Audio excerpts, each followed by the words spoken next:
Hello, everyone, and good evening, good morning, or good afternoon, depending on where you're joining us from. My name is Matt Alagaya, and I'm the editor-in-chief of It's Nice That, and I'm delighted to welcome you all to the February edition of Nicer Tuesdays Online. First off, I just want to say really a massive thank you to all of you for signing up for today's event.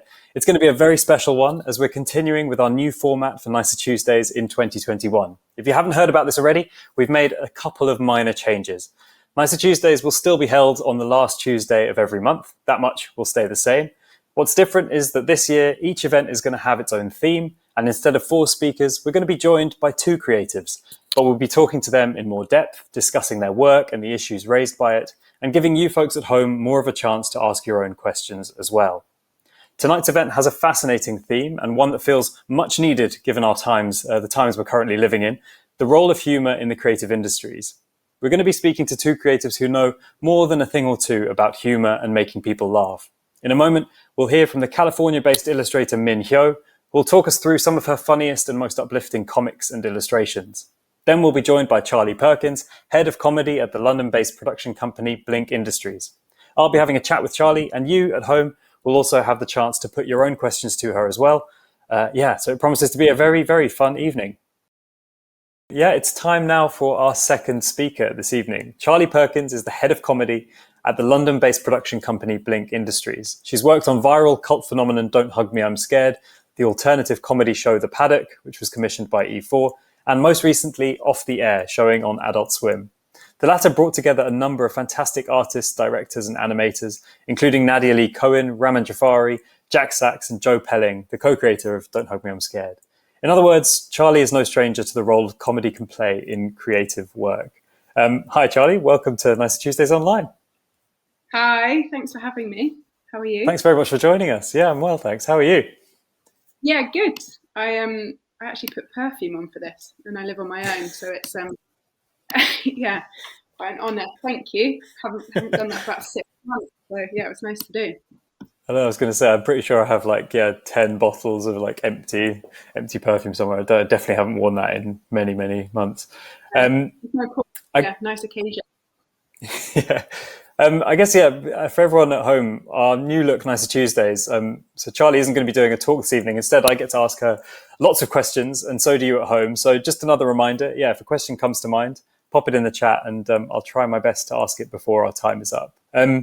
But Charlie, I guess just as a first question, really, I'd love to know, how you got to where you are now at Blink. I mean, what's your career path been like up to now?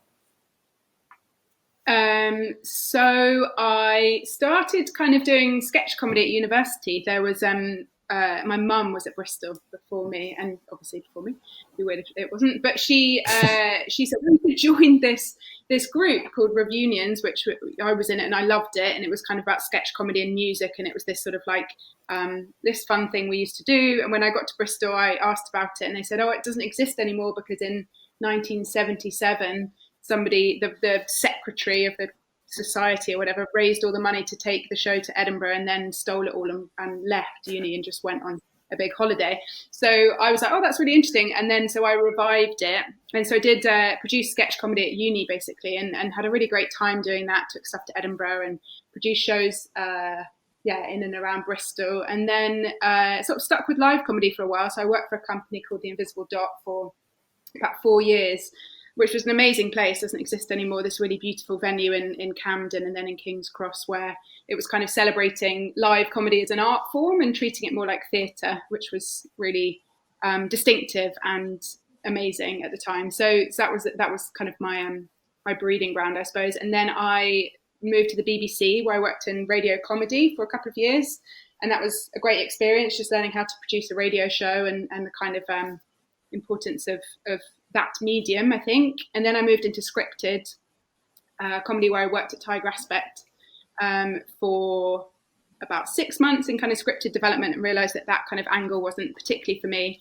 And then came to meet the guys at Blink, basically, through fortuitous circumstances. And then, have worked at Blink ever since. And heading up the comedy department there, which is an exciting thing. That's amazing. I mean, you've worked on kind of everything from stand-up live comedy and that side of things to then scripted TV. It's an amazing journey. I mean, I guess many people in the audience will be familiar with "Don't Hug Me, I'm Scared." You obviously worked on that back in the 2010s, like the mid 2010s. But you're now working on a new series of it, which I'm sure everyone's very excited about. I'm just keen to hear kind of what's it like working on that show, because it's obviously got such a cult following, and it does seem, quite mad when you when you watch it. But what's it like to work on it? It's amazing. Yeah, I mean, it's a real sort of pinch yourself dream come true. I think I saw that show when I was working in scripted comedy at Tiger Aspect, and they do amazing things. But it was just a real revelation seeing that show and thinking about the kind of visual aspect of comedy and how to kind of approach it in a different way, I suppose. That's not kind of the more traditional. A stand-up comedian does a show, takes it to Edinburgh, gets a radio show, gets a TV show developed off the back of it. It was a really interesting path from art school grads making this amazing, very singular, very beautiful, artistic show that was very, very funny. So yeah, having the opportunity to then work with them and on the YouTube series and now on the TV show we're making for Channel 4 and the BFI, it's been announced, so I can talk about it. So we are making that now. So we're in production, basically. We're writing scripts, we're doing storyboards, we're designing, we're starting to build, we shoot this year and then we'll edit it. So yeah, it's all very much rolling now, which is very, very exciting. So yeah, it's an amazing process working on that show. I think it's something I admired for a long time, and now yeah, I'm sort of very, very lucky to be part of. And I think it's a very important show. I think it brings something very different, distinctive, and I think, without sounding pretentious, much needed to the British kind of comedy landscape. It's something so unique and doing something so different with comedy that we haven't seen before. That's actually, you say much needed. What do you think that, I guess, what do you think is missing that Don't Hug Me, I'm Scared kind of fills that gap? I think it's several things. I think one thing is that distinctiveness of coming from a different angle that's not the kind of predictable trajectory of comedy. It doesn't come from the kind of expected path. And I think that's really important, especially in an era where we should be seeking out kind of diverse voices and different opinions and all that sort of stuff. I feel like it's really important that we don't go to those kind of predictable, familiar routes of finding comedy shows and making comedy shows. So I think with this, I think it's bringing something that is, yeah, very distinctive in its tone, its attitudes, especially its visual sort of style. And for me, having worked in kind of in radio at the BBC, which is obviously quite an amazing place to work, but quite bureaucratic, I suppose, quite difficult to be particularly inventive because they're beholden to the license fee payers. And then working in scripted comedy, which is quite a long process where it's all on paper, it's not particularly visual, and things get kind of adapted and molded and fitted into different things. I think it's particularly important now that that it feels like we can work on stuff that is that's allowed to be different, that's allowed to kind of have creative control and bring something to the kind of landscape that isn't currently there. And I think I just felt that a lot in scripted and especially at the BBC, that things were kind of being repeated a lot. You know, if there was a successful show, and I'm sure it happened with, for example, Fleabag, people, that was really successful, even though it was its own original singular thing. But then people would be like, oh, that was amazing, let's make more of that. You know, I think it's really important things are allowed to be its own thing and not to try to be kind of molded to something else, which I feel like Don't Hug Me has to this point been very, very much allowed to be its own thing. Yeah, definitely. I mean, it definitely doesn't feel like it. I mean, certainly watching it, it doesn't feel like it conforms to any kind of formula. I mean, is there a little bit of a formula behind it, though? I mean, I'm guessing there's probably not, formula is maybe the wrong word, but is there a bit of a recipe behind it, behind the scenes that you can let us in on? A recipe for what makes it funny or what makes it distinctive, or? Yeah, I guess what makes it funny. I mean, it's obviously such a unique sense of humor, but yeah, that's really interesting. I was thinking about that in context of this conversation generally and about what makes things funny.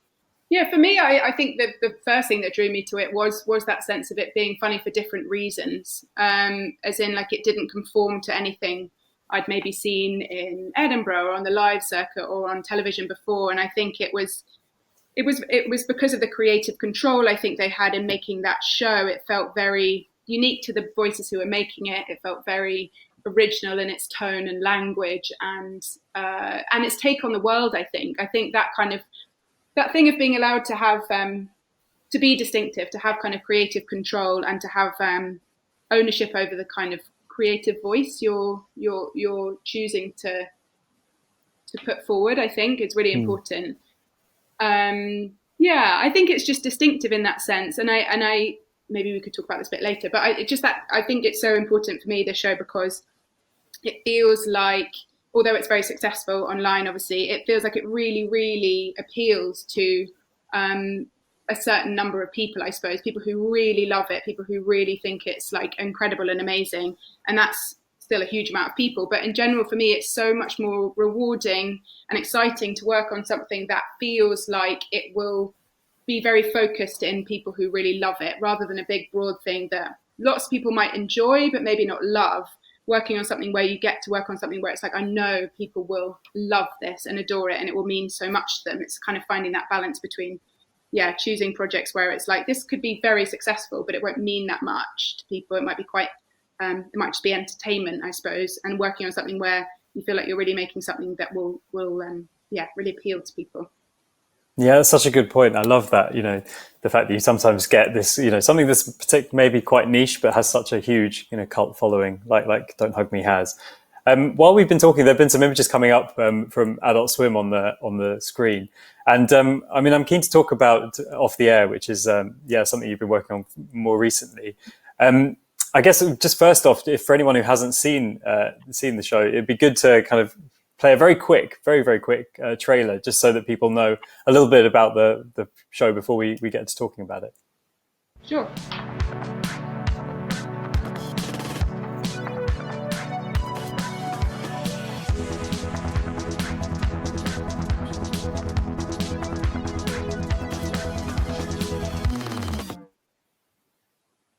I mean, it is quick, 15 seconds.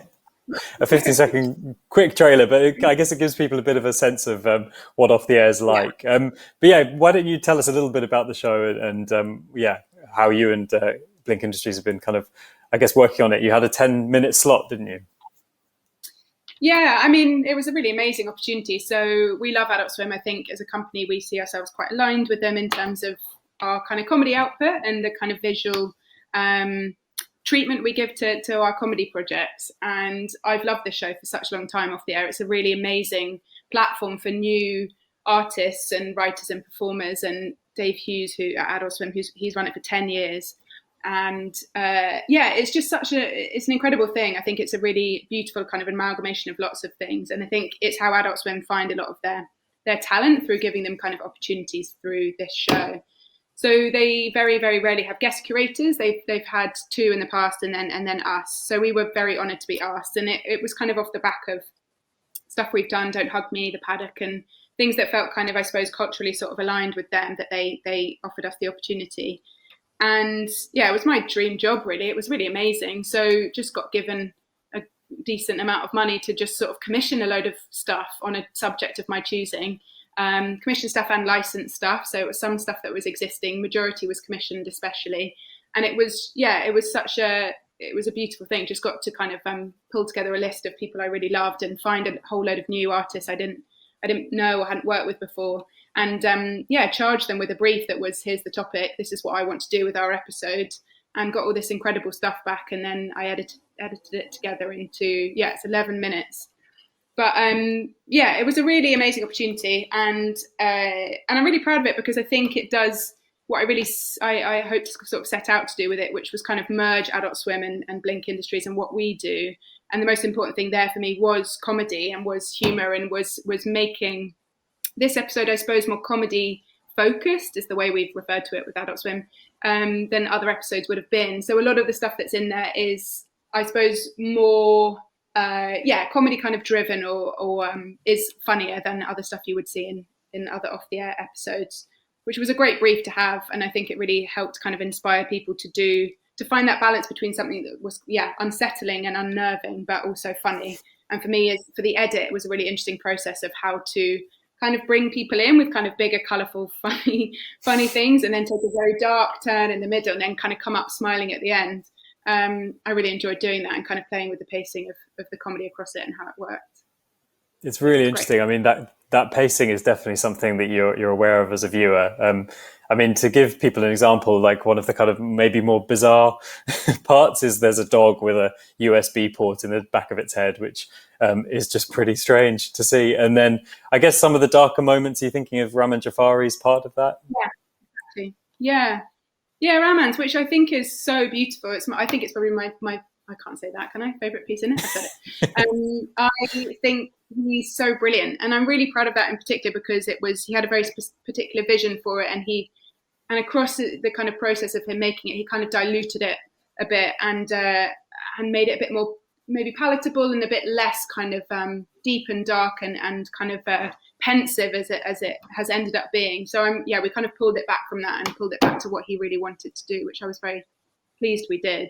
But his is still, I mean, it's not laugh out loud funny, but still to me, it's funny in the sense that it reflects things we feel back at us. And it's also that kind of feeling of reflecting stuff back at us we might not want to say to others or say to ourselves even, or admit ourselves. It still has that kind of that surprise element, I suppose, in that short in particular, about what he's sort of writing on screen with the subtitles is a kind of reflection of what we might feel. That's still funny in that sense to me. Yeah, and I mean, do you feel like there is a need for light and dark in comedy as well? I mean, it's maybe something that's a little bit more, dare I say it, a little bit more British than American perhaps when it comes to comedy, that there is a bit more of that darkness in there. But do you feel that is a really important part of comedy, that there is this kind of light and shade? Yeah, I do, massively. I think it's really important. I think there's a big issue, I've said it, with comedy being seen as kind of entertainment, I think. And I think that is detrimental because it's not purely entertainment. I think it's challenging in the same way all art is. And I think for that, you need the kind of darkness. You need those moments that are, that kind of reflect life back at you in a way you hadn't thought of before. That's more where my sense of humor definitely kind of lies, I think. And what I find particularly interesting is that kind of like unearthing of things you wouldn't have thought about before through kind of maybe more surreal, more odd, slightly darker aspects. I mean, I was going to ask Charlie, what your sense of humor is. I mean, is something like Off the Air, that 11 minutes, is that a reflection of your sense of humor? You know, have you basically encapsulated your own sense of humor there? Yeah, I think I have, which is a bit worrying because I have sent it to people and they've come back and been like, that was really intense and and quite troubling. So I've always been very, very into things that I suppose are niche is the wrong word, but definitely that kind of that line between comedy, horror, and darkness.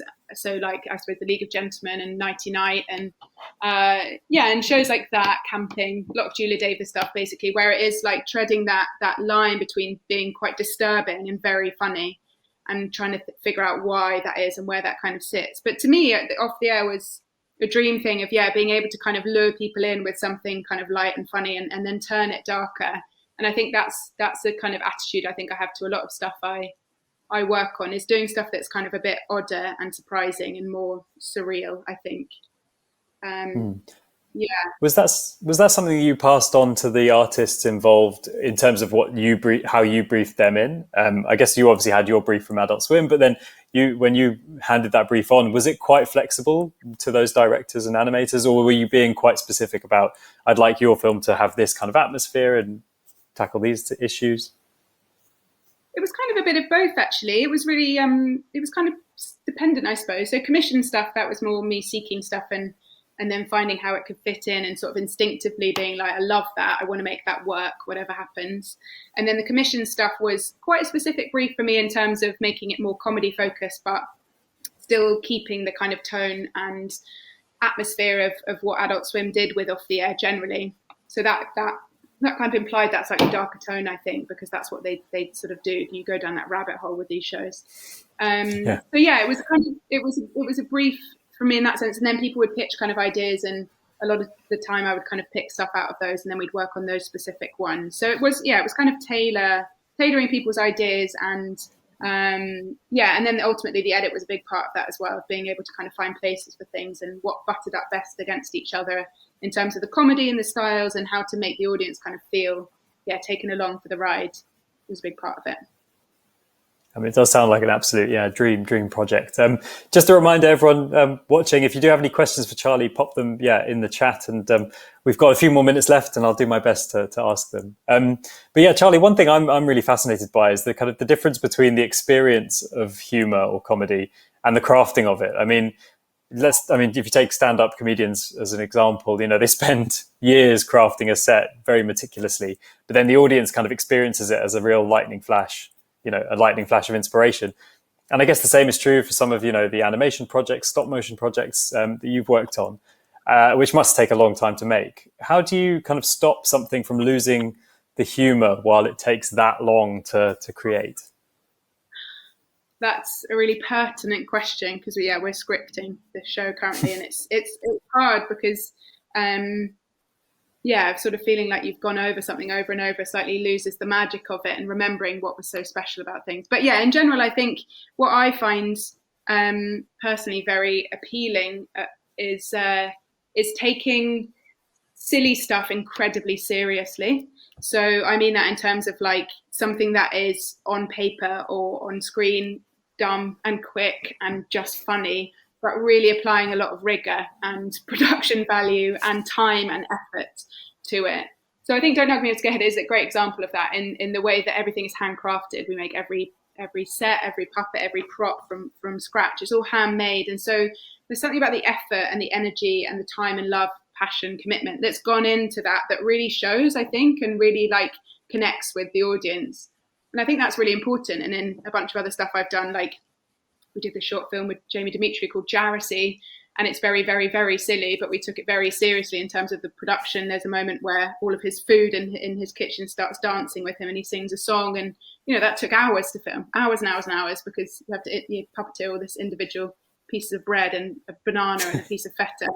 And sometimes you just sort of stop yourself and think, this is so mad as a job to be doing this. But I think it's really important. I think that taking comedy seriously, I think, and really applying yourself and committing to the joke. Maybe that's it. I think sort of committing to something, an idea, or a kind of tone you want to put across. So I think it's about that. I think it's the labor of something. It really shows as well. I think people really connect with it. I think you can really see when something's had that kind of passion applied to it, which is important, I think, in especially what we do.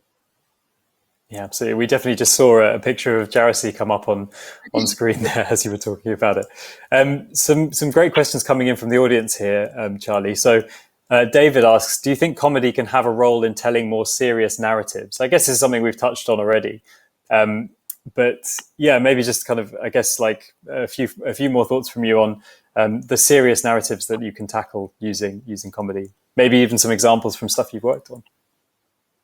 Yeah, I think that's really interesting. I think definitely. I think, humor is a massive part of our lives and our daily lives. And I think it's again that thing of kind of reflecting life back at us and making us question things that are difficult in a way that we might otherwise have not questioned them. So I think in a kind of, in more dramatic narratives, it's incredibly important. I think you can get, with comedy, you can get to the point, I suppose, quite quickly. You can send up something, you can make fun of something. I think you see in a lot of dramas. I don't know why Line of Duty is coming to mind, but it has. In Line of Duty, very serious, but a lot of funny moments in it. And I feel like that levity is important for the dark and the kind of light and shade we talk about, because I think that is that's important in everything, I suppose, is that kind of balance tonally. You can't have something that's like perpetually deep and difficult. So I think having humor can not only elevate, I suppose, dramatic moments and make dramatic moments more powerful, but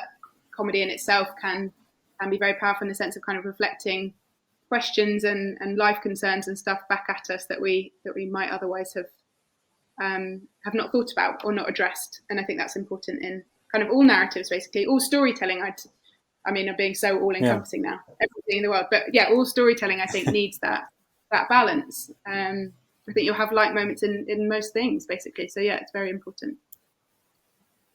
A really interesting question from Poppy. I guess this is more of a kind of philosophical one almost, but do you think there's a difference between humor and comedy? Is one a kind of more of a profession than the other one more of the kind of abstract noun? I'll leave you to decide. I don't know if there is massively a difference. As in, I think humor is just like, I guess that's our day-to-day lives. Everybody has humor, responds to humor, find their friends humorful or humorless in different ways, I think. But yeah, in comedy, I don't, for some reason, that does feel like a kind of description of a job somebody might have to work in comedy. But yeah, I don't think there's massively, I think to have a sense of humor, I suppose you can have a sense of comedy. I think they're probably one and the same, but comedy seems to denote a kind of profession sometimes, maybe where humor doesn't. Can I talk about one boring thing? Just because I was going to talk about it earlier, just because humor came up. I am very interested in the theories of humor, which I don't know properly. You might be interested to look these up. But there's three main theories of humor: relief, superiority, and incongruity. And that's really interesting to me, of just looking at those things, because everything seems to fall into those three categories. Anything that's funny, whatever way you look at it, it always can be pulled into on those three things. So maybe humor is the kind of the philosophical practice, and comedy is the daily application. What were those three things? Sorry, I missed the first one. I don't know if it was just me, but we could hear them again. Relief, which is like kind of tension. Tension is reduced, I suppose. So relief, if something is going to go badly and then it doesn't, you're kind of relieved and that's funny.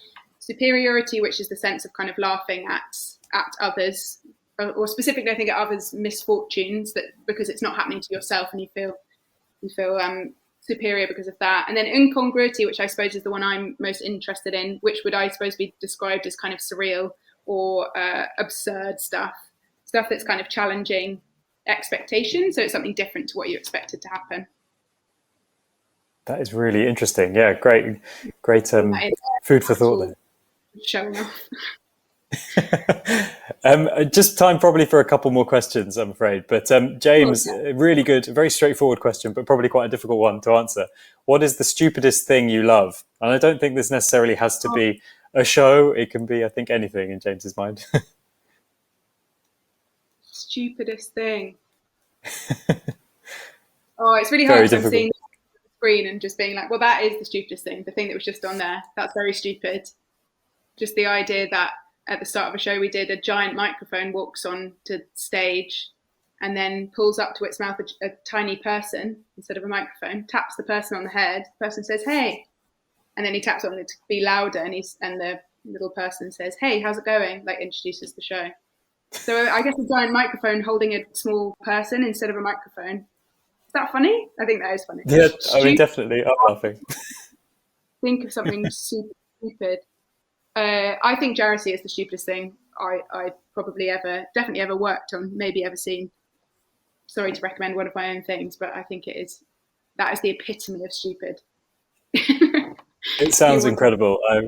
I will be looking it up immediately after this. And a final question from Eleanor. Again, this is a really difficult one to ask any creative, but what's your favorite thing that you've worked on? And do you think that's what impacted your work as a whole? Really good questions, but always difficult to kind of choose between your children in that way. Yeah, sure.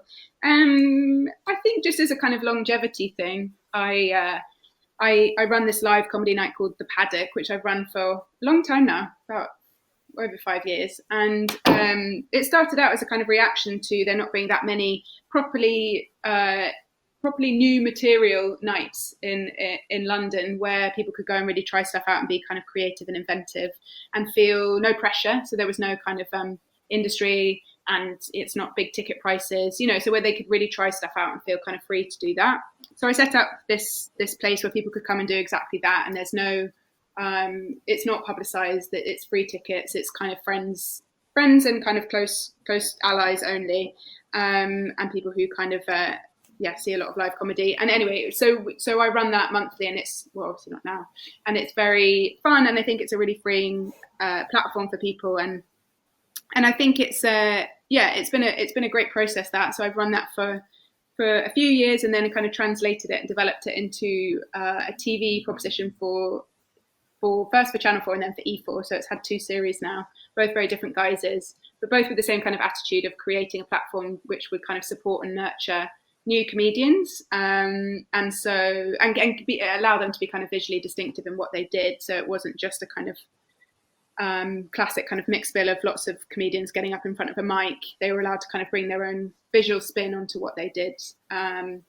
So yeah, I think that's I've learned a lot from that in terms of being able to just meet so many people. It's a kind of mixed. It's people on stage and stuff on screen. So it's a mix of kind of film and people performing on stage. So the ability to kind of meet new filmmakers and watch new things and meet new comedians and watch new performers has been, a really amazing thing and a very beneficial thing for me. Great. Well, hopefully, I mean, with the slightly better news that we had yesterday, the roadmap out of the lockdown, hopefully live comedy will be a thing again. I mean, presumably you're feeling quite positive about that? Yeah, I think so. 17th of May feels like the kind of, it's not before then, that's what they say. But that feels very exciting. Yeah, I mean, that will be amazing. It really, it's struggling, live comedy, massively. It really needs to have the opportunity to start again very soon. Absolutely. Charlie, I'm afraid we've kind of run out of time there, but it seems like a good rousing message to end on. But thanks so much for joining us and for your time. Thanks for having me. It's really nice to speak to you. Yeah, absolutely.